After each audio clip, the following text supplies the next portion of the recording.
주의 손길을 기다립니다. 주의 음성을 사모합니다.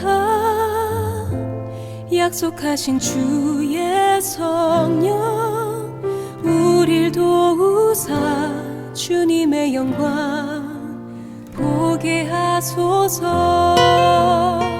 네, 안녕하세요. 저희 배단위교회 9월 6일 주일 영상예배 함께 하도록 하겠습니다. 네, 성도 간에 함께 인사하도록 하겠습니다. 옆에 계신 분들과 주 안에서 기뻐합시다 라고 우리 함께 인사하도록 하겠습니다. 주 안에서 기뻐합시다.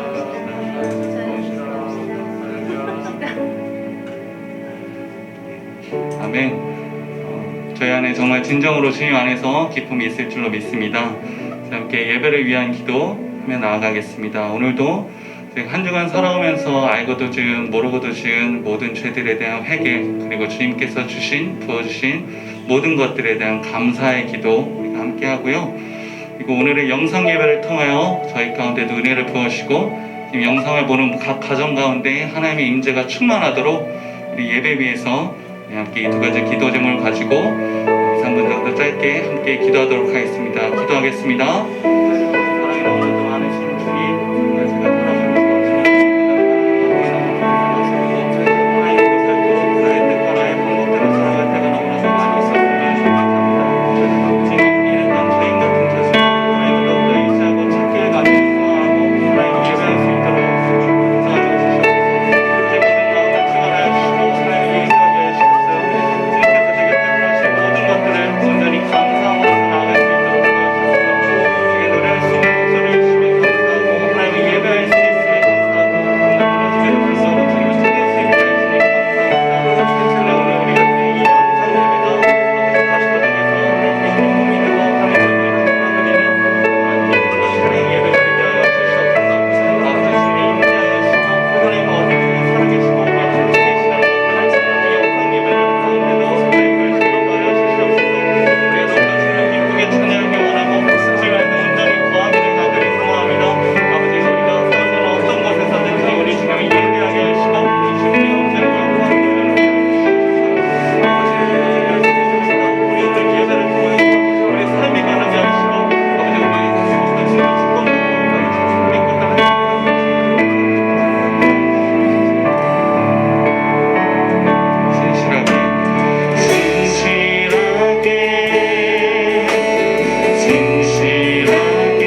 사랑으로 날 받아주소서. 주의 크신 사랑으로 날 받아주. 우리 한 번만 더 고백합시다. 주의 크신 사랑으로, 주의 크신 사랑으로 날 받아주소서. 우리 시간 함께 기도할 때 하나님 정말 이찬의 고백들처럼 저희가 신실하게 진실하게 살아갈 수 있도록 도와주시고, 하나님 내게 있는 그 귀하고 거룩한 향유옥합이라 생각했던 것들을 주님 발 앞에 온전히 깨뜨리고 주님을 섬기고 주님을 예배하는 아버지 우리가 되게 하여 주시옵소서. 내가 가진 모든 것들을 주님께 내어 바치고 우리가 주님을 예배하게, 주님을 더욱더 섬기면서 살아가게 하여 달라고 우리의 삶을 놓고 우리 함께 기도하셨으면 좋겠고요. 또한 이제 말라기 새로운 부분 말씀을 시작하게 됩니다. 이 말씀을 통하여 하나님 우리를 새롭게 변화시켜 주시고 우리의 삶이 변화되고 예수 그리스도가 중심되는 삶 살게 해달라고 우리 시간 함께 기도하겠습니다. 기도하겠습니다.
충만하신 하나님 아버지, 오늘도 주님 앞에 영상 예배로 영광 돌리게 해주셔서 감사합니다.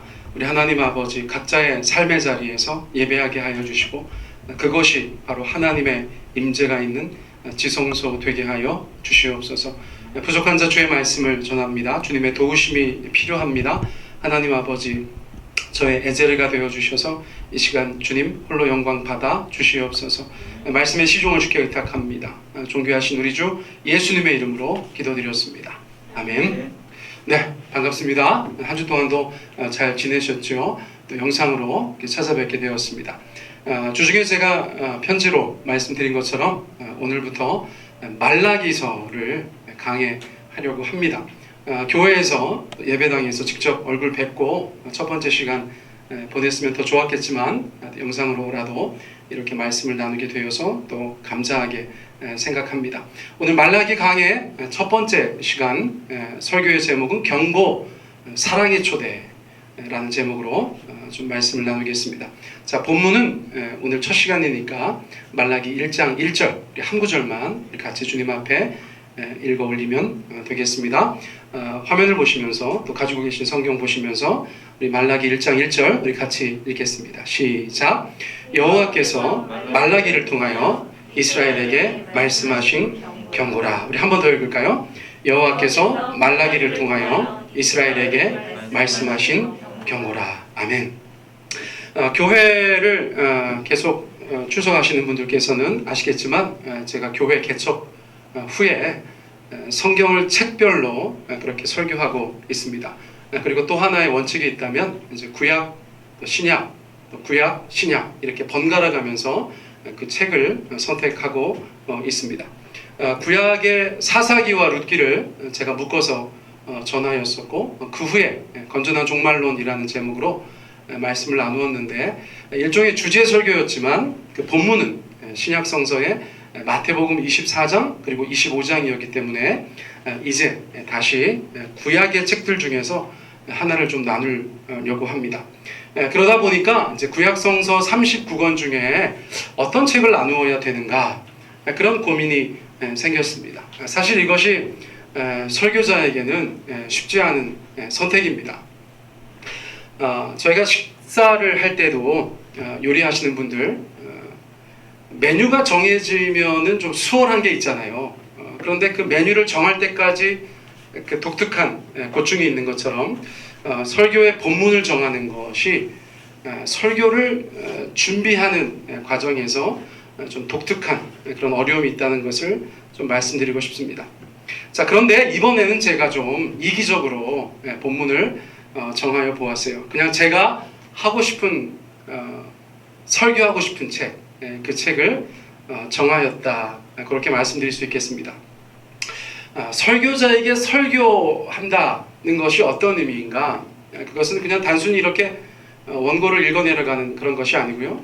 그 성경을 연구하는 것이죠. 그렇죠? 성령님의 도우심을 구하면서 그 책을 연구하는 것입니다. 공부하는 것이에요. 뭐 신학교 나왔다고 해서 그 관련된 책을 다 완전히 이해하고 나오는 것이 아니고 그 뭐 철저하게 준비되어서 나오는 것이 아니기 때문에 그 책이 결정되어졌을 때 또 별도로 연구하고 공부해야 되는 그런 필요가 있죠.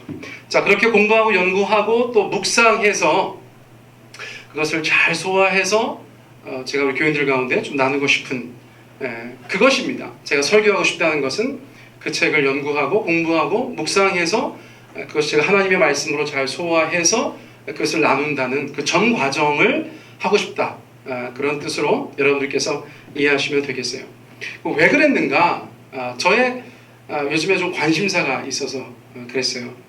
제가 요즘에 좀 특정 주제에 대해서 갈급한 마음이 있어서 그랬습니다. 그래서 그리스도인 목사로서 그 주제에 대해서 좀 하나님께서 잘 말씀해 주실 만한 구약의 책이 없는가 제가 그렇게 좀 살펴보았다는 것이죠. 그 주제는 다름 아닌 교회의 회복입니다. 신앙 공동체의 회복 이렇게 표현해도 좋겠습니다. 교회의 회복, 신앙 공동체의 회복. 그래서 제가 그런 책을 좀 찾아보려고 했습니다. 말라기서를 구체적으로 설교하기 전에 그 교회의 회복과 관련하여서 제 얘기를 조금 해야겠습니다. 인생을 돌아보면 저에게 예수님과의 만남은 참 기가 막힌 일이었습니다. 너무나 놀라운 일이었습니다. 가장 중요하고 큰 일이었다. 그렇게 말씀드릴 수가 있겠어요. 근데 결과적으로 오늘날 제가 저의 32년 지난 신앙생활의 삶을 돌아볼 때 정말 많은 것들이 변화되어졌다고 고백드릴 수가 있죠. 신학적으로는 제가 하나님의 자녀가 되는 권세를 얻게 되었습니다. 또 죄사함 받고 영원한 생명의 주인공이 되었다. 그렇게도 표현할 수 있겠어요. 또 현실적으로는 제가 뭐 주의 종이라고 칭함받으면서 하나님을 섬기고 또 그분의 교회를 섬기는 목회자가 되어 있습니다. 그런데 이렇게 간단하게 말씀드린 그 모든 과정 속에 그 한복판에는 교회라는 공동체가 있었습니다. 지난 32년 동안 저는 5개의 교회에 등록해서 성실하게 다녔습니다. 뭐 그 5개의 교회분들 다 계신 거 아니니까 제가 뭐 그렇게 말해도 뭐라고 할 사람 없겠죠. 17살 때부터 오늘까지 32년 동안 나름대로 성실하게 그 교회들을 잘 다녔습니다. 제가 5개라고 말씀드렸죠? 좀 전에 얘기한 것도 생각이 안 나요. 32년 동안 5개의 교회를 그렇게 다녔어요. 청소년기와 청년 시절에 2개의 교회를 다녔습니다. 하나는 모교회, 그래서 그 교회를 한 12년 다녔고 그 중간에 제가 대학생 때 미국에 잠깐 가서 1년 다녔던 그런 교회가 있었죠. 또 부사역자 시절을 아주 온전히 보낸 그런 교회가 하나 있습니다. 11년 정도 제가 뭐 시간제 전도사로 시작해서 전임 전도사, 또 목사 안수 받고 부사역자로, 부목사로 그렇게 사역했었던 교회도 있죠. 또 미국에서 2년 생활할 때 제가 협동 목사로 사역했었던 교회가 있습니다. 그리고 이제 5번째 세종배단위교회 개척을 하고 이제 담임 목사라는 직분으로서 이 교회에서 열심히 주님을 섬기고 있습니다. 어쨌거나 그 5개 교회를 제가 뭐 구체적으로 하나하나 어떤 일이 있었다 다 말씀드릴 수는 없지만 생각해보면 이런 것이죠. 그 교회가 저를 전도했습니다. 교회가 예수님을 영접하도록 도와주었어요. 교회가 저에게 성경을 가르쳐 주었죠. 교회가 기도를 가르쳐 주었어요. 교회가 주님을 섬기는 인생을 저에게 말해 주었어요. 교회가 저의 인생에 있어서는 정말 많은 관계 형성의 장이 되었었어요.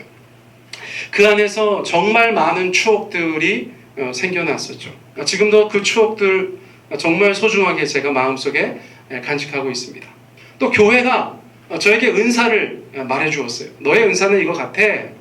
또 교회가 저의 목회자로서의 부르심을 깨닫게 해 주었어요. 전 지금도 생생하게 기억나는 여러 사람들의 그런 조언이 있어요. 교회를 통해서 제가 아내를 만났습니다. 교회가 새로운 가정의 탄생을 지켜보았어요. 교회가 저희 아이들이 태어날 때마다 환영해주고 맞이해주고 그들을 위해서 축복하며 기도해 주었습니다. 또 교회가 부족한 저를 목사로 안수하여서 목회할 수 있도록 길을 열어주었다고도 말씀드릴 수 있어요. 제 인생 가운데 미래가 가장 불확실했었던 미국에서의 개척 직전의 2년 생활, 그때도 한 교회가 저에게 좋은 이웃으로 또 좋은 친구로 저의 삶과 저의 사역을 위해서 기도해 주면서 2년 동안 동행해 주었다고 말씀드릴 수 있어요. 그리고 지금도 여전히 교회가 이 부족한 목사를 위해서 인내하시고 또 기도하시면서 섬겨주고 계시다, 그렇게 말씀드릴 수 있는 것이죠. 그러니까 그냥 32년 저의 삶을 교회와 연관지어서 그렇게 말씀드려보아도 얼마나 교회가 저의 인생 가운데 소중한 공동체인지 우리 교인들께서 이해해 주실 줄 압니다. 가정과 더불어서 저의 인생 가운데 가장 소중한 공동체는 바로 교회라고 말씀드릴 수 있어요. 여러분, 저는 교회를 사랑합니다. 제가 신학대학원 들어갈 때 면접하는 교수님께서 저한테 물어보신 것이 있어요. 뭐 다 물어보셨겠지만 우리 남보영 형제님은 왜 신학교 오시려고 하세요? 다른 사람들은 뭐 목회자가 되겠다 뭐 그렇게 대답했겠지만 저는 그렇게 얘기했어요. 제가 교회 일꾼 되고 싶습니다. 목회자가 됐든 뭐가 됐든 제가 하나님의 교회를 섬기는 일꾼 되고 싶습니다. 그렇게 대답을 했었던 기억이 있어요. 여러분, 그 대답의 이면에는 교회 안에서 좋은 경험을 많이 한 청년의 그 교회를 향한 사랑, 또 교회를 향한 신뢰, 그것이 담겨 있었다고 감히 말씀드릴 수가 있겠습니다.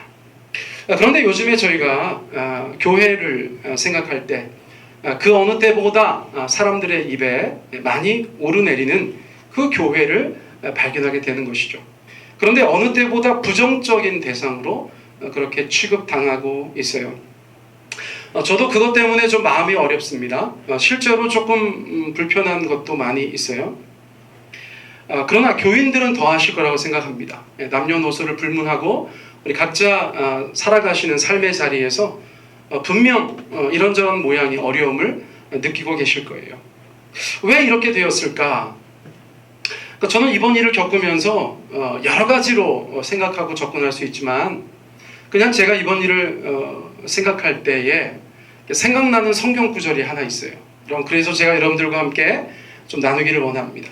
여러분, 베드로전서 2장 19절 20절 말씀입니다. 베드로전서 2장 19절 20절 우리 같이 한번 읽어볼까요? 시작. 부당하게 고난을 받아도 하나님을 생각함으로 슬픔을 참으면 이는 아름다우나 죄가 있어 매를 맞고 참으면 무슨 칭찬이 있으리요. 그러나 선을 행함으로 고난을 받고 참으면 이는 하나님 앞에 아름다우니라. 자, 본문에서 두 가지 고난을 말씀하고 있는 것처럼 보여요. 뭐냐면 첫째는 부당하게 당하는 고난이에요. 이 부당하게 당하는 고난은 이 말씀 후반절에서 뭐라고 설명하고 있냐면 선을 행함으로 고난을 받는 것이라고 말하고 있어요. 저희가 인생을 가만히 생각해 보면 특별히 인간관계에 있어서 그런 것들을 발견할 수 있습니다. 나는 선하게 하는데, 나는 잘하는데, 심지어 성과도 있고 성실하게 하는데 그냥 그것에 대해서 못마땅하게 생각하고 어려움을 주는 사람들이 있을 수 있어요. 저도 제 인생 돌아보니까 비슷했던 분들 있으셨던 것 같아요. 그럴 때는 굉장히 부당하게 느껴집니다. 그런데 그런 고난은 오늘 말씀해 보니까 하나님을 생각함으로 참을 수 있는 것이고, 그렇게 부당한 고난을 하나님을 생각하면서 참는 것은 아름다운 것이라는 거예요. 그런데 또 다른 고난이 있어요. 자, 어떤 고난입니까? 죄가 있어서 매를 맞는 것 같은 고난이라는 것이에요. 피해자 코스프레를 할 수 없는, 내가 마땅히 잘못한 것이 있어서 다른 사람이 나에 대해서 징계하거나 다른 사람이 나에 대해서 제재하거나 다른 사람이 나에 대해서 독한 말을 하는 것은, 그것은 선을 행하면서 받는 고난과는 좀 다르다는 거예요. 그것은 우리 가운데 잘못이 있다는 거예요. 죄가 있으니까 매를 맞는 것인데, 그것을 우리가 혹시나 이거는 부당한 것입니다, 제가 선을 행하는데도 고난받아서 너무나 괴롭습니다 라고 말하면 안 된다는 거예요. 자, 베드로전서 2장의 말씀은 그거예요. 그러니까 지금 한국교회가 당하는 이 어려움에 대해서 이 말씀에 한번 비춰보면 좋겠다는 것입니다. 한국교회는 부당하게 어려움을 당하고 있는가, 아니면 죄가 있어서 매를 맞고 있는가? 여러분, 저도 이 말씀을 가지고 한번 곰곰이 생각해 봤어요. 야, 지금 한국교회가 당하는 어려움은 어느 쪽에 속할까? 여러분 한번 대답해 보실 수 있겠어요? 이거는 똑부러지게 대답할 수가 없어요. 왜 그럴까요? 이거는 두 가지가 이렇게 공존하고 있습니다. 그 두 가지 면이 다 있는 거예요. 자, 어떤 면에서는 굉장히 억울하고 부당하다고 느낄 면들이 있어요. 아니, 제가 그렇게 느낀다니까요. 아니, 아무리 좋게 생각하려고 해도 좀 교회에 대해서 더한 것 같다라는 생각이 마음속에서 지워지지 않는 면이 있다는 것이에요. 자, 그런데 또 한편으로는 잘못한 것이 있어서 매를 맞는 듯한 느낌도 있다는 것이에요. 그걸 부인할 수가 없다는 거예요. 왜 그렇습니까? 한국교회라는 이름으로 세상에 너무 많은 빌미를 주었다는 것이에요. 이미 과거에서부터. 자, 저는 자책골로 인해서 경기에 지고 있는 축구팀이 생각났어요. 상대가 잘해서 지고 있다기보다는 내가 못해서 지는 경기 아시죠? 더군다나 4대0이라고 해서 어떻게 된 건가 봤더니 다 우리 팀 선수 이름이 상대편 득점에 가 있다고 생각해 보세요. 얼마나 속이 상해요. 교회가 언제부터라고 꼬집어서 말씀드릴 수 없지만 계속해서 자책골을 넣고 있다는 느낌을 지울 수가 없어요. 누적된 허물이 있어요. 세상 가운데 공개된 누적된 허물들이 있어요. 다 말씀드리고 싶지 않아요. 그냥 대표적인 것들. 재정의 문제가 자꾸 드러나요. 언론이 나쁘다, 왜 그거를 굳이 그렇게 보도하느냐라고 말할 수 없죠. 교회는 그래서는 안 되는 곳이거든요. 그런데 교회 안에서 재정의 문제가 계속 발생하는데 이게 단위가 너무 큰 것이죠. 뭐 수십만 원, 수백만 원이 아니에요. 수천만 원도 없어. 굉장히 큰 금액의 재정 문제들이 공중파를 타고 전국에 방송돼요. 성적인 타락도 간과할 수가 없어요.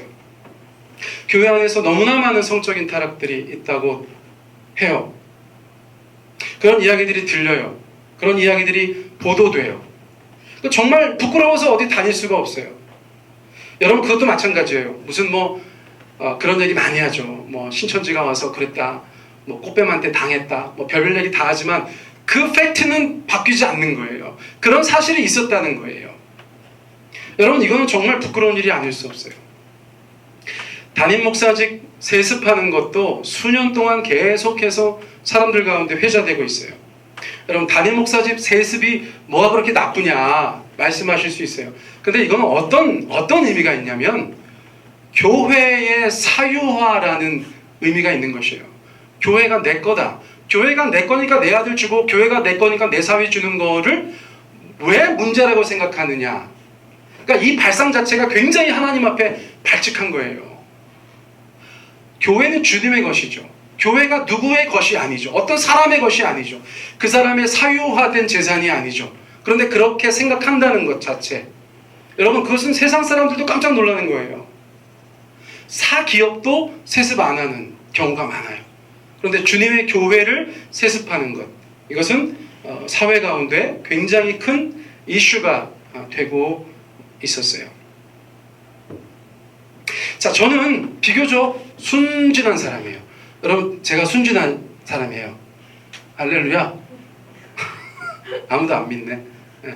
여러분, 제가 순진하죠. 제가 순진한 편이라 예를 들어서 이런 일들을 막 보고 들을 때 제 마음속에 이렇게 생각해요. 이 한국 교회 가운데 몇몇 교회가, 일부 교회가 저런 일들을 자꾸 벌여서 전체 교회가 욕을 먹는구나. 여러분, 제가 그런 생각 오래 했어요. 근데 세월이 점점 지나면 지날수록 제 생각이 조금 바뀌고 있어요. 뭐가 바뀔까요? 일부 교회가 그러는 게 아니라는 생각이 자꾸 들어요. 여러 가지 이유가 있어요. 근데 그걸 다 말씀드릴 건 아니고, 아무튼 종합적으로 보았을 때 이게 일부 교회가 아닌가 봐, 이런 생각이 자꾸 든다는 거예요. 오히려 건강하고 균형 잡혀서 하나님의 기쁨 되는 교회가 일부가 아닌가? 그런 심각한 걱정이 제 안에 있어요. 여러분, 만약에 제가 지금 우려한 그런 상태가 현 한국 교회의 현실이라면 여러분, 오늘날의 여러 가지 일들이 사실은 이해가 되는 거예요. 그런 상태의 교회이기 때문에 그런 일들이 있는 거예요. 자, 그렇다면 한국 교회의 미래는 어떨까요? 우리가 속해 있는, 우리가 사랑하는 이 교회들의 미래의 운명은 어떻게 될까요? 여러분, 제가 여러분들 되게 듣기 싫은 말씀 드려야 돼요. 자, 성경으로 말씀드릴 거예요. 자, 마태복음 5장 13절 말씀이에요. 우리 같이 한번 읽습니다. 시작. 너희는 세상의 소금이니 소금이 만일 그 맛을 잃으면 무엇으로 짜게 하리요? 후에는 아무 쓸데없어 다만 밖에 버려져 사람에게 밟힐 뿐이니라. 예수님께서 이 땅에 오셔서 그분의 제자들에게 이런저런 좋은 말씀 많이 해주셨는데 꼭 듣기 좋은 말씀만 하신 게 아니에요. 성경을 가만히 보다 보면 경고의 말씀들이 굉장히 많아요. 너네가 이렇게 하면 이렇게 잘 될 것인데 자칫 이렇게 하면 굉장히 어려운 일 당할 거야. 그런 류의 메시지들이 굉장히 많죠. 자, 마태복음 5장 13절은 어떤 말씀인 것 같으세요? 자, 너희가 세상의 소금이다, 이렇게 말씀하고 있어요. 할렐루야. 여기 계신 스태프들, 지금 방송 보는 모든 교인들, 여러분들이 세상의 소금이신 줄 믿으시기 바랍니다. 여러분, 주님의 기대와 주님께서 사명 주신 것이 우리 가운데 있다는 거예요. 우리의 정체성을 주님께서 말씀해 주셨어요. 굉장히 여러 가지가 있지만 그 중에 하나가 소금이에요. 소금. 여러분, 소금은 어떤 존재인가? 예수님 시대의 소금은 굉장히 귀한 거예요. 여러분, 우리도, 우리 문화에서도 수십 년, 수백 년만 올라가면 소금이 굉장히 귀한 거예요. 그러니까 예수님께서 말씀하시는 너희가 세상의 소금이라는 것은 굉장히 귀한 존재라는 것이에요. 어떤 면에서요? 여러분, 이 소금이 있으니까 맛이 나요. 맹맹한 음식이 갑자기 맛이 나요. 여러분, 간을 맞춘다는 게 뭐예요? 마지막에 소금이나 간장을 넣어서 우리가 먹기에 가장 좋은 맛을 만들어내는 게 간이잖아요. 그 역할을 소금이 하는 거예요. 세상 소금 없으면 얼마나 우리가 맛없는 음식을 많이 먹겠어요. 그러니까 그 소금은 맛을 내는 존재라는 거예요. 또 우리가 아는 것처럼 소금은 썩어져 가는 것을 온몸으로 막아내는 존재예요. 어떤 것들이 부패되어져 갈 때, 어떤 것들이 상해 갈 때 그렇게 되지 못하도록 하는 역할을 감당하는 것이 바로 소금이에요. 여러분, 지나간 어린애들도 다 알아요. 그런데 그 소금을 주님께서 교회에게 말씀하셨다는 거예요. 너네가 세상의 소금이다. 음식의 소금이다 라고 말씀하시지 않고 세상의 소금이다, 그렇게 말씀하셨다는 거예요. 그러니까 우리가 가는 곳마다 세상은 가장 아름다운 맛을 내야 돼. 우리가 가는 곳마다 세상은 부패되면 안 되는 거예요. 여러분, 그런 역할을 감당하는 교회는 세상에서도 가치 있는 공동체라고 인정받게 된다는 거죠. 사람들이 다 박수쳐요. 야, 소금, 그래, 소금 귀하지, 인정해 준다는 거예요. 근데 예수님께서 그 이후에도 말씀하고 있어요. 그런데 얘들아, 그 맛을 잃으면, 그 소금이 소금으로서의 역할과 기능을 감당하지 못하면 어떻게 될까? 예수님께서 제자들에게 물으신 거죠. 그리고 답을 하셨어요. 뭐라고 답하셨어요? 맛을 잃으면 후에는 아무 쓸데가 없어. 다만 밖에 버려져서 사람에게 밟혀. 여러분, 이렇게 말씀하셨다는 거예요. 그 역할을 감당하지 못하고 그 기능을 하지 못하는, 맛을 잃어버리고 세상과 똑같이 썩어가는 소금은 존귀히 여김받지 못한다는 거예요. 여러분, 예수님의 이 표현을 보세요. 쓸데없다.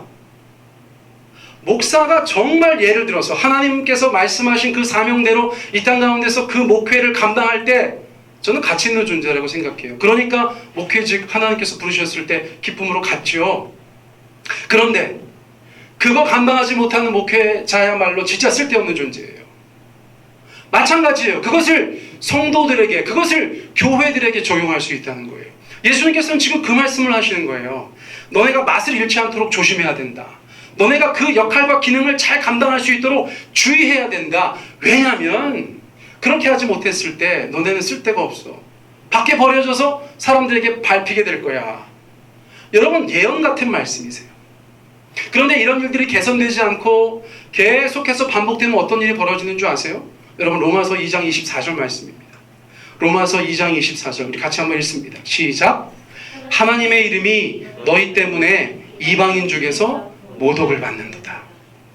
제가 지금도 분명히 기억나는데 제가 고3 때 이 말씀을 제 마음에 담았어요. 어느 날 성경을 읽다가 이 말씀이 갑자기 확 다가왔어요. 그래서 제가 지금도 또렷이 기억하는 거예요. 이 설교를 준비할 때도 그 말씀이 자동적으로 생각났어요. 교회가 늘 주님께 영광 돌리고 하나님의 이름을 드높이는 존재인가? 아닐 수 있다는 거죠. 그 소금으로서 빛으로서의 사명을 온전히 감당하지 못하고 오히려 어둠의 역할을 감당하고 세상에서 고춧가루 같은 역할을 감당하면 사람들이 볼 때 인정해 주겠어요? 야, 니네가 교회라고? 그래. 그래서 빛과 소금이 되어야 된다고 나도 알고 있는데 내가 볼 때 너네는 어둠과 고춧가루인데? 그런 일이 벌어지면 어떤 일이 돼요? 우리 때문에 예수를 믿지 않는 이방인들 중에서 하나님의 이름이 모욕받는 일이 발생하게 된다는 거예요. 여러분, 성경에는 정말 허튼 말씀이 하나도 없는 것 같아요. 그런데 더 큰 문제가 있어요. 오늘 설교가 조금 어둡네요. 이런 위기가 제법 오랜 시간 동안 계속되고 있다는 게 문제예요. 여러분, 저희가 지난 폭우를 통해서 무엇을 알게 되었습니까? 비가 몇 주 동안 오니까 지반이 연약해져가지고 멀쩡해 보이던 산이 갑자기 우르르 무너져 내리는 거예요. 멀쩡해 보이던 산이 계속해서 비가 와서 지반이 약해지니까 그냥 훅 무너지더라는 거예요. 한국교회도 저는 비슷한 위기에 직면해 있다고 생각해요. 악재가 계속되니까, 나쁜 일이 계속 발생하니까 터가 흔들릴 수 있죠. 약해질 수 있어요. 여러분, 뿌리가 흔들리면 굉장히 어렵거든요. 근데 계속 흔들려. 남이 흔드는지 내가 흔드는지 구분이 안 돼. 그러나 계속 교회라는 나무는 흔들리고 있어요. 그러다 보면 어떤 일이 벌어집니까? 점점점 약해지는 거예요. 그러다가 어느 순간에 큰 어려움이 닥쳐와도 이상하지 않다는 생각이 요즘에 드는 거예요. 그래서 더 힘든 거예요. 이것이 바로 위기감이기 때문에 그래요. 현재 우리가 느끼는 그 위기, 우리가 보고 있는 위기는 실제예요, 실제. 그리고 우리가 느끼는 위기감은 그 어느 때보다도 더 팽배해 있다고 진단할 수 있어요. 그러니까 목사님 제가 여러분들과 같은 이유로 마음이 어려워요. 그 고민이 돼요. 하나님 어떻게 하면 좋습니까?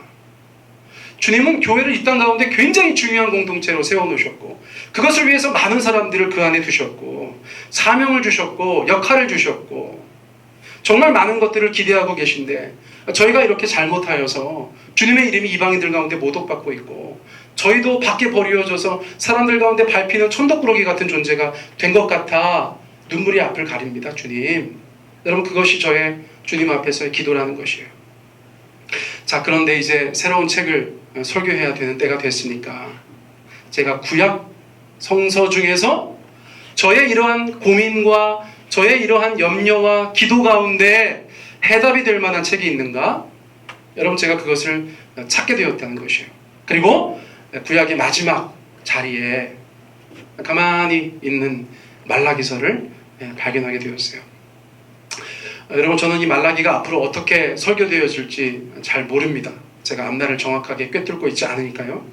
그런데 저는 이 말라기서를 설교하게 되는 것이 저의 그 기도에 대한 하나님의 응답이라고 믿고 있습니다. 저를 향하신 응답, 베다니를 향하신 응답, 그리고 더 나아가서는 한국 교회를 향하신 하나님의 말씀이 될 것이라고 믿습니다. 그 과정을 저희가 한 2, 3개월 정도 그렇게 함께 나누게 될 텐데요.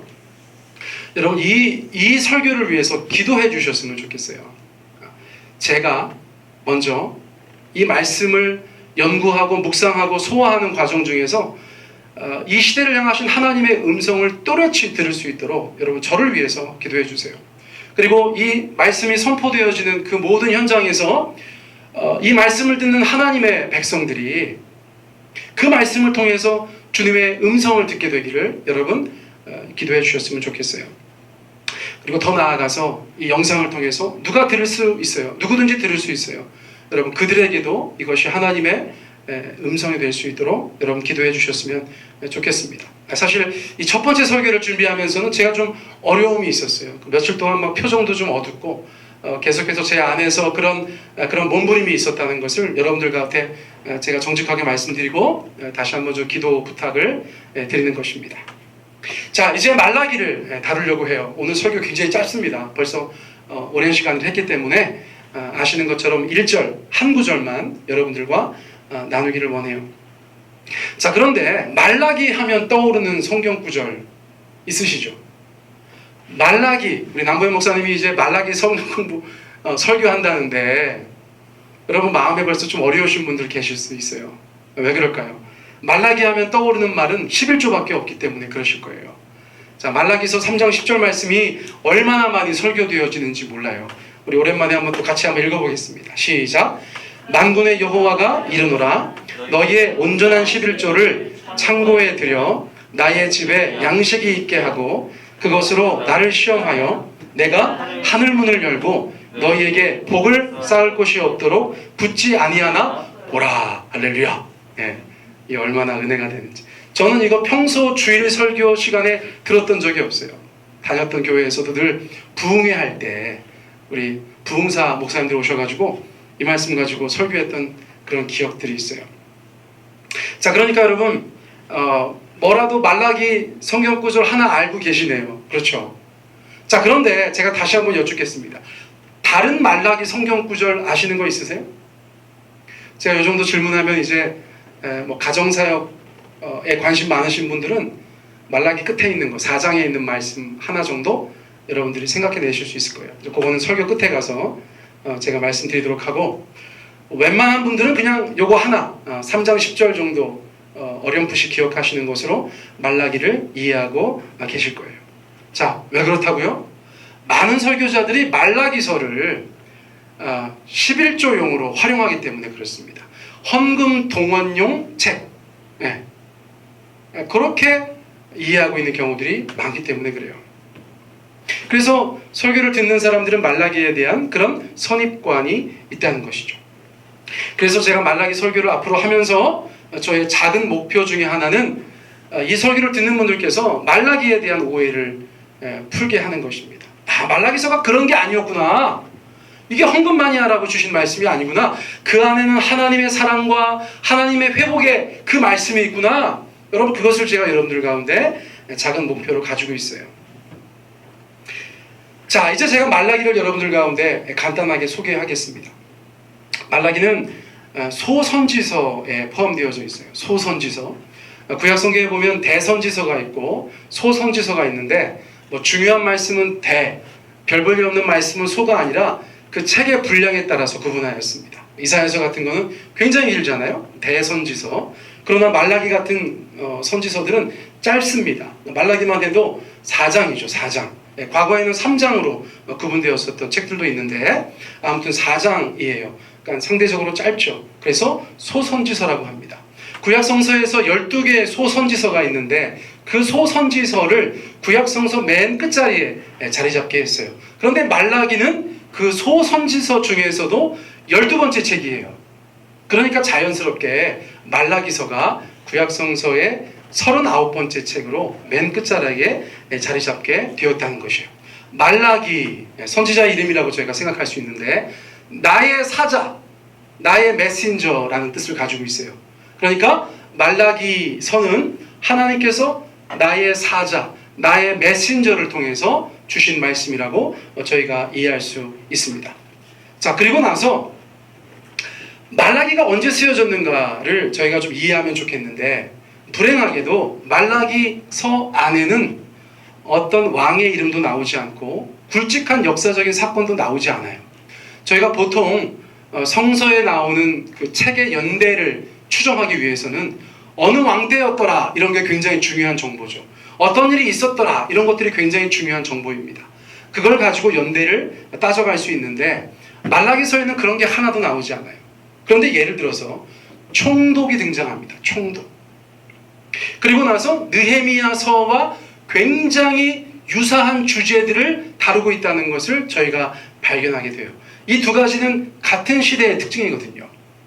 바벨론 포로로 끌려갔다가 돌아온 이후에 스룹바벨 성전을 건축할 당시, 그러니까 우리가 알고 있는 스가랴나 에스라나 느헤미야나 말라기, 이 모든 것들이 거의 동시대의 이야기라는 것을 저희가 알 수 있어요. 그 중에서도 느헤미야서와 가장 가까운 시대라고 저희가 볼 수 있어요. 합리적으로.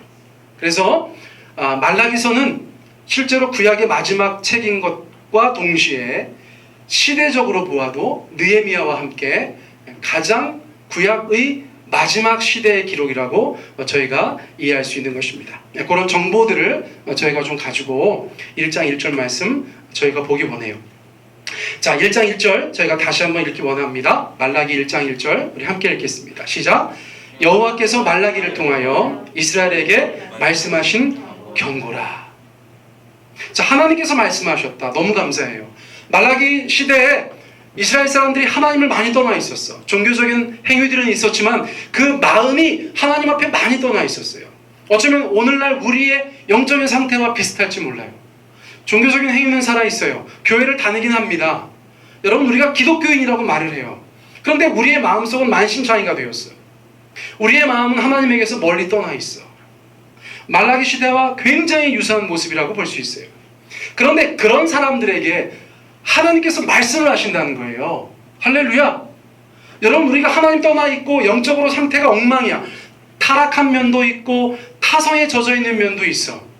주님과의 그 뜨거운 사랑이 언제였는지 기억도 나지 않아. 그럴 때 하나님이 말씀해 주시면 얼마나 감사하겠어요. 말라기서의 시작은 굉장히 은혜로운 시작이에요. 그렇게 타락하고 영적인 타성에 젖어 있는 이스라엘 백성들 가운데 여전히 말씀하시는 하나님, 그 하나님께서 바로 우리의 하나님이시라는 거예요. 저는 어떨 때 목사로 살아가지만 영적으로 좀 답답할 때 하나님께서 이런저런 모양으로 저에게 먼저 말씀을 건네주시면 그게 너무나 감사해요. 여러분, 집에서 좀 부부간에도 불편할 때 누가 먼저 말 건네주면 얼마나 고맙습니까? 얼마나 감사하고 기쁩니까? 그런데 하나님께서 그 불편한 관계를 깨고 먼저 말씀해 주신다는 거예요. 여러분, 저는 하나님의 은혜의 성품을 발견합니다. 그런데 그 하나님께서 누구를 통해서 말씀해 주셨다는 거예요. 선지서는 항상 그렇죠. 선지자를 통해서 말씀해 주십니다. 나의 사자, 나의 메신저라는 그 말라기를 통해서 하나님께서 말씀해 주세요. 제가 여러 차례 말씀드립니다. 하나님께서 우리 가운데 말씀하시는 통로는 정말 다양합니다. 우리가 직접 하나님의 말씀을 읽고 묵상하고 공부할 때 주님은 우리 가운데 말씀해 주세요. 여러분, 제가 요즘에 개인적으로 가장 기쁜 일이 뭔지 아세요? 저희 교회 성도들 수십 명이 날마다 경건의 시간을 갖고 있다는 거예요. 할렐루야! 왜 아멘을 안 하세요? 여러분, 저희 교회 교인들 수십 명이 날마다 성경을 묵상하고 그 묵상한 것을 서로 나누고 있다는 것입니다. 짧게라도 기도하고 주님 앞에 그렇게 경건의 시간을 갖는다는 것이에요. 하루 종일 카톡에 글이 올라옵니다. 물론 제가 알람은 다 죽여놨어요. 카톡 소리가 안 나요. 그러나 조금 시간이 지나서 스마트폰을 보면 몇 개의 글이 올라와 있어요. 또 몇 시간이 지나서 스마트폰을 보면 몇 개의 글이 올라와 있어요. 다 묵상글이에요. 하나님의 말씀을 적고 그 말씀을 묵상한 것을 기록해주고 그것을 교인들과 나누는 정말 아름다운 모습이에요. 제가 진짜 개척하고 나서 제가 마음에 가장 기쁜 일이 바로 그 일이에요. 여러분, 큐티하시는 분들 잘 들으세요. 하나님께서 그 말씀들을 통해서 여러분들 가운데 말을 건네실 거예요. 그 성경 구절을 통해서 뚜벅뚜벅 걸어 나오셔서 여러분들을 만나 주실 거예요. 짧게라도 기도할 때 주님의 은혜가 부어지실 거예요. 그 묵상을 통해서 여러분들의 신앙이 더욱더 견고해지실 거예요. 여러분, 제가 그 일을 위해서 기도하고 있습니다. 여러분 뿐만 아니라 온갖 것들을 통해서 주님께서는 주님의 음성을 우리 가운데 들려주기 원하세요. 실제로 그렇게 하세요. 여기서는 말라기를 사용하신 거예요. 사람을 통해서 말씀하시는 하나님. 여러분, 하나님이 저를 통해서도 여러분들 가운데 말씀하실 것을 기대합니다. 여러분, 그것이 저의 기도 제목입니다. 여러분들의 기도 제목이기도 하셔야 돼요. 이 설교가 무의미하지 않도록, 이 설교를 통해서 여러분들께서 하나님의 음성을 들으시도록, 하나님의 말씀을 새롭게 들으시도록 여러분 기도하셔야 되는 줄 믿습니다. 우리 모두는 다른 누군가에게 말라기가 될 수 있어요. 하나님의 메신저가 될 수 있어요. 여러분, 그것을 기억하셔야 돼요. 그러므로 다른 사람에게 함부로 말하지 마세요. 여러분, 기도하고 말씀하세요. 여러분, 신중하게 말씀하세요. 여러분, 우리가 또 다른 말라기가 될 수 있기 때문에 그래요. 자, 하나님은 누구한테 말씀하셨어요? 이스라엘에게 말씀하셨어요. 얼마나 감사해요. 이집트한테 말씀하신 것도 아니고, 에돔한테 말씀하신 것도 아니고, 아시리아한테 말씀하신 것도 아니고, 바벨론한테 말씀하신 것도 아니에요. 하나님의 백성인 이스라엘에게 말씀하셨어요. 그 타락과 타성에 젖어서 하나님에게서 멀리 떠나 있는 그 백성들에게 말씀해 주셨다는 거예요. 여러분, 왜 말씀하십니까? 왜 이스라엘에게 말씀하십니까? 여러분, 사랑하셔서 말씀하시는 거예요. 하나님이 여러분들 가운데 왜 말씀하실까요? 사랑하셔서 말씀하시는 거예요. 사랑하지 않으면 말을 안 해요. 그냥 놔둬요. 방임해요. 유기합니다. 그런데 주님께서는 우리를 사랑하세요. 하나님의 백성 가운데 그래서 찾아오셔서 말씀하시는 거예요. 하나님의 백성은 특권이 있죠. 하나님의 백성은 책임도 있습니다. 함부로 살면 안 되잖아요. 그러니까 주님께서 우리의 삶 가운데 오셔서 그분의 뜻을 말씀해 주시는 거예요. 너 그렇게 살면 안 된다. 사람들은 교만해서 그것을 간섭이라고 생각해요. 그래서 때로는 불순종합니다. 하나님의 말씀을 거절할 때도 있어요. 그러나 주님은 끝없이 말씀하세요. 사랑하시기 때문에 그런 거예요. 그런데 여러분, 오늘 주님께서 이 말씀을 주시면서 경고라고 표현하시는 것을 제가 좀 강조하기 원해요. 여러분, 경고가 무슨 뜻입니까? 여러분, 경고는 조심하도록 미리 주의한다는 뜻이에요. 야, 너네 조심해야 돼. 내가 미리 주의하는 거야. 경고는 혼내는 게 아니거든요. 여러분, 경고는 혼내는 게 아니에요. 제가 저희 아이들한테 얘기합니다. 야, 그 경고야. 너 그렇게 하지 마. 그러면 애들이 그러죠. 왜 혼내요, 아빠?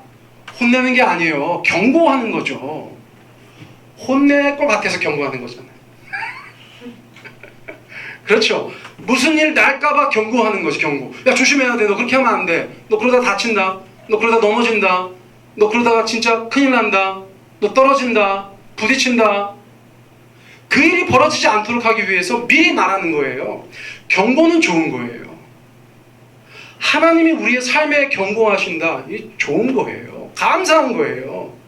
할렐루야 하는 거예요. 하나님이 여러분들의 삶에 경고하지 않았으면 좋으시겠어요? 자, 보세요. 언제 경고하시는가? 요거 조금만 경고 안 하고 기다리면 이게 일 나겠는데 할 때 경고하시는 거예요. 우리랑 똑같으시죠? 앞서 제가 말씀드렸어요. 야, 그럼 몇 걸음만 더 가면 떨어지게 생겼어. 몇 걸음만 더 가면 떨어지게 생겼어. 우리 아이들 키울 때 아이가 아장아장 걸어가는데 몇 걸음만 지나면 떨어지게 생겼어. 그 당연히 경고하죠. 야, 거기 멈춰서 더 가면 안 돼. 기분 나빠해. 기분 나쁘든 말든 얘기를 해야 되는 거죠. 더 가지 마. stop it. 거기 멈춰. 그 경고는 임박한 어떤 일에 대한 임박한 어떤 심판, 임박한 큰일, 우리가 당해서는 안 되는 일에 대한 하나님의 자비예요. 야, 너네 그 일 당하는 것보다 지금 나한테 경고받는 게 나을걸? 야, 그만해. 멈춰. 또 어떤 특징이 있어요? 주님께서 분명히 말씀하세요. 경고할 때 알아듣게 말씀하셔야 돼요. 여러분들 똑같아요. 아이들 키우면서 야! 이렇게 할 때가 있거든요. 그럼 애들이 왜 소리를 지르고 그러세요? 이렇게 얘기하는 거 우리 애들도 이 영상 같이 볼 텐데, 여러분 저희가 경고하는데 이제 막 절벽으로 낭떠러지에 떨어져 다치게 생겼는데 야 너 야 이렇게 하겠어요? 그러면 경고예요? 아니죠. 속으로 야 떨어져라 떨어져라 이런 마음하고 뭐가 달라요? 경고하는 사람은 그렇게 하지 않아요. 조금 엄하게 하죠. 왜요? 알아듣게 어쩌면 평소보다 크게 얘기할 수도 있어요. 어쩌면 평소보다 되게 단호하게 얘기할 수도 있어요. 평소보다 더 또렷하게 얘기할 수도 있어요. 평소보다 조금 무섭게 얘기할 수도 있어요. 왜요? 알아들어야 되니까. 들어야 되니까. 여러분 하나님께서 우리 가운데 경고하실 때 조금 우리가 부담스러운 이유가 그거예요. 그런데 그 경고는 알아들었다면 하나님께서 경고의 특성을 잘 살리신 거죠. 또 경고는 어떤 특징이 있어요? 경고의 목적은 뭘까요? 여러분 그 재난과 그 환난과 그 나쁜 일로부터 또는 하나님의 심판으로부터 우리가 돌이키게 하려는 목적이 있다는 거예요. 경고를 그 일을 당하게 하려고 하는 것이 아니라 경고는 그 일을 당하지 못하도록 다시 본래의 자리로 돌아가도록 하시는 것이 경고라는 것이죠. 이게 굉장히 중요한 것 같아요. 자, 그러나 그 경고를 거절한 자들에게는 어떤 일이 벌어집니까? 경고된 일이 벌어지는 거예요. 네가 그렇게 하지 않으면 이렇게 될 거야 라고 얘기했던 것이 이루어지게 되겠죠. 경고를 무시하는 자들에게는 그 경고한 일이 발생하게 된다. 자, 그런데 가장 중요한 것이 있어요. 사랑이 없으면 경고하지 않는다. 여러분, 저 인생이 망했으면 좋겠어. 저 인생이 망했으면 좋겠어. 그런데 눈에 뻔하게 망하는 길로 가. 그런데 내가 그 사람을 싫어해요. 미워합니다. 조금도 아끼는 마음이 없어요. 오히려 잘못됐으면 좋겠어. 그럼 제가 그 사람한테 경고할까요? 극단적인 예가 되어서 죄송합니다만 그냥 두는 거예요. 저러다 크게 다치겠구나, 망하겠구나, 엎어지겠구나, 잘됐다. 여러분, 그런데 하나님 우리 가운데 어떻게 하신다고요? 경고하신다는 거예요. 여러분, 경고는 사랑이에요. 경고는 사랑의 초대예요. 네가 그 죽음의 길에서 돌아서라는 거예요. 네가 그 심판의 길에서 돌아서라는 거예요. 네가 그 멸망의 길에서 돌아서라는 거예요. 네가 그 환난의 길에서 그 고난의 길에서 돌아서라는 것이에요. 여러분, 그 경고가 우리의 귀에 들릴 때, 우리의 마음에 들릴 때, 여러분, 우리는 하나님을 높이 찬양해야 되는 줄 믿습니다. 그 경고야말로 우리를 여전히 사랑하시는 하나님의 음성이시기 때문에 그래요. 여러분, 이제 저희가 다음 주부터 본격적으로 말라기 설교를 할 거예요. 작금의 여러 가지 일들, 그래서 우리 마음 가운데 여러 가지 복잡한 심정들, 그것을 이 말씀들을 가지고 저희가 풀어나갈 텐데, 우리가 어떻게 하지 못하는 영역은 저희가 건들 수 없어요. 세상이 막 우리를 잡아먹듯 달려드는 거, 그 사람들 우리가 어떻게 할 수 없어요. 그러나 우리 편에서의 자책골은 없어야죠. 우리 편에서의 자책골은 없어야 돼요. 우리의 허물 때문에, 우리의 빌미 때문에 어떤 일이 벌어지는 것은 우리가 막을 수 있지 않겠어요? 그러기 위해서 저는 이 설교의 마지막을 요한계시록 2장 5절로 하려고 해요. 요한계시록 2장 5절 우리 같이 한번 읽습니다. 시작. 그러므로 어디서 떨어졌는지를 생각하고 회개하여 처음 행위를 가지라. 만일 그러하지 아니하고 회개하지 아니하면 내가 가서 내 촛대를 그 자리에서 옮기리라. 자, 요한계시록 2장 5절 앞부분, 우리가 어디에서부터 떨어졌지? 그리고 회개하라는 거예요. 회개하는 건 뭡니까? 돌이키는 것이거든요. 하나님과 나와의 관계 속에서 어떤 문제가 발생했어요. 첫사랑이 변질되어졌어요. 너무나 생명력 넘치던 것들이 상했어요. 종교적인 행위들은 남아있고 신앙의 겉모습은 여전하지만 우리 마음속에 왠지 모르는 어떤 변질된 것들이 있어. 냉소적인 것이 있어. 타락한 모습이 있어요. 타성에 젖어있는 모습이 있어요. 그렇다면 돌이켜야 된다는 것입니다. 어디에서 떨어졌는지를 우리가 확인해야 된다는 것이에요. 그리고 그것으로 가서 처음의 행위를 가지라는 것이에요. 하나님과 좋았던 시절, 관계에 문제가 없었던 시절, 우리 마음 가운데 진정한 기쁨과 감사가 넘쳤던 그 시절로 우리의 심령의 상태를 돌이키라고 주님께서 말씀해 주신다는 거예요. 여러분, 저는 이 말씀이 우리의 삶을 어떻게 변화시킬지 모르겠어요. 그러나 기도하겠습니다. 여러분들 기도하세요. 기도해 주세요. 그래서 이 말라기의 말씀 하나하나가 선포될 때마다 우리의 마음속에서 그 냉소와 타성이 깨어지고 하나님 앞에 진정한 기쁨과 감사가 넘쳐나는 세종배단위교회 모든 성도님들 되시기를 우리 예수님의 이름으로 축복합니다. 이 시간 우리 주님 앞에 우리 같이 한번 기도드렸으면 좋겠어요. 우리 기도하실 때 이 말씀 붙잡고 기도했으면 좋겠어요. 하나님, 자금의 여러 가지 상황들 속에서 저희가 주님 앞에 먼저 바꿀 수 있는 것, 그것은 우리 자신이라고 믿습니다. 우리의 마음을, 우리의 심령을 하나님 앞에 변화되게 하여 주십시오. 어디서 떨어졌는지 저희가 알게 하여 주십시오. 돌이키게 하여 주십시오. 그래서 우리가 하나님과 그 첫사랑을 회복하고 하나님 앞에 너무나 감사와 기쁨이 넘쳤던 그때로 우리의 신앙의 그 시계를 돌릴 수 있도록 주님 함께 하여 주십시오.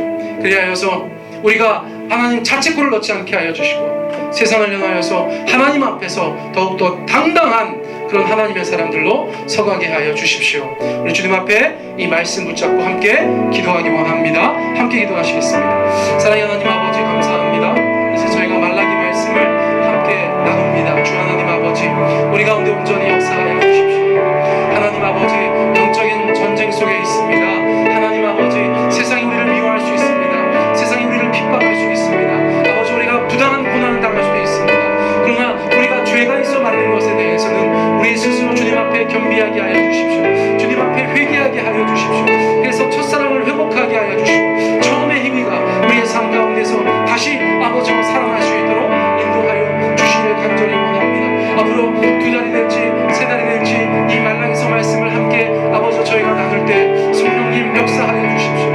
아버지 이 말씀을 읽을 때 이 말씀을 하나님 아버지 앞에 아버지 묵상할 때, 연구할 때, 공부할 때, 하나님 아버지 이 말씀을 소화할 때, 이 말씀을 설교로 아버지 하나님 만들어 나갈 때 성령님 강력하게 역사해 주셔서 이 말라기서 말씀을 통하여서 저의 아버지 심령에 아버지의 어려움이 완전히 해소되게 하여 주시고 저희 세종배단교회 많은 성도들의 심령에 하나님 아버지 주님의 그 사랑과 회복의 역사가 나타날 수 있도록 주님 인도하여 주시옵소서. 주께서 함께하여 주실 것을 믿습니다. 하나님 아버지, 우리 가운데 온전히 인도하여 주시옵소서.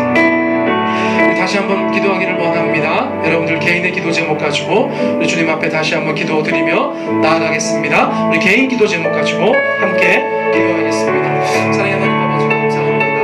우리 사랑하는 세종배단교회 모든 성도들 주님의 은혜 아래서 함께할 수 있도록 주님 역사하여 주시옵소서. 주님 붙잡아 주시기를 간절히 원합니다. 성령의 그 역사가 우리 가운데 온전히 들어갈 수 있도록 우리 하나님 아버지 온전히 인도하여 주시옵소서.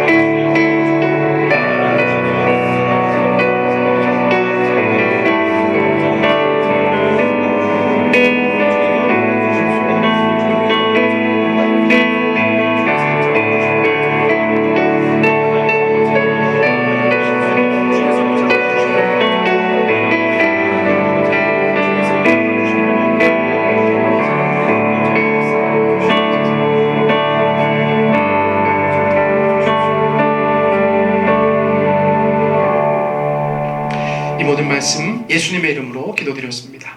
아멘. 이 시간 찬송가 204장 주의 말씀 듣고서 우리 함께 찬양하기 원합니다. 찬양은 1절 찬양만 하겠습니다.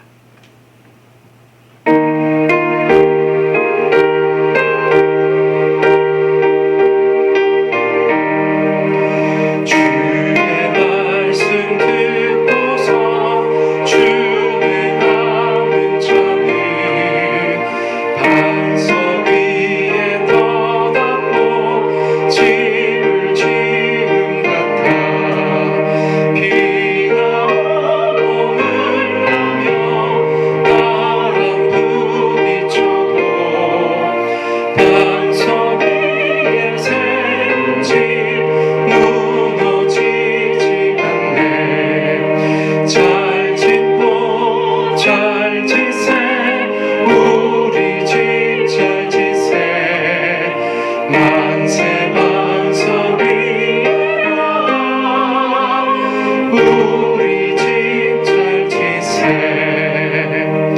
기도하겠습니다. 하나님 아버지, 어려운 시절 저희가 말씀 붙잡고 이겨내게 하여 주십시오. 성령 의지하여서 승리하게 하여 주십시오.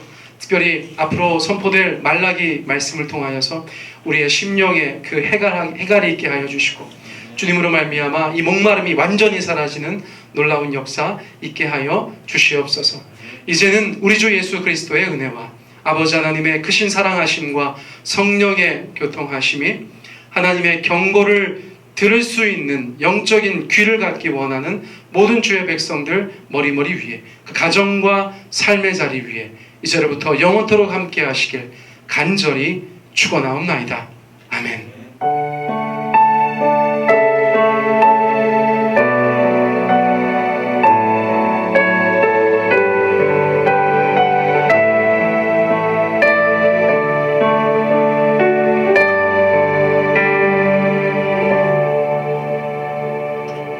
네, 예배 마쳤습니다. 우리 교인들께 두 가지 정도 말씀드리고 싶은데, 첫째는 태풍이 올라오고 있다고 하니까요, 여러 가지로 주의하시길 바라고요. 두 번째는 영상 예배 언제까지 드리는가 그렇게 물어보시는 분들이 계신데, 운영위원회 모임 갖고 나서 개별적으로 주중에 그렇게 연락 드리도록 하겠습니다. 오늘도 주 안에서 평안하신 하루 보내시길 바라겠습니다. 샬롬.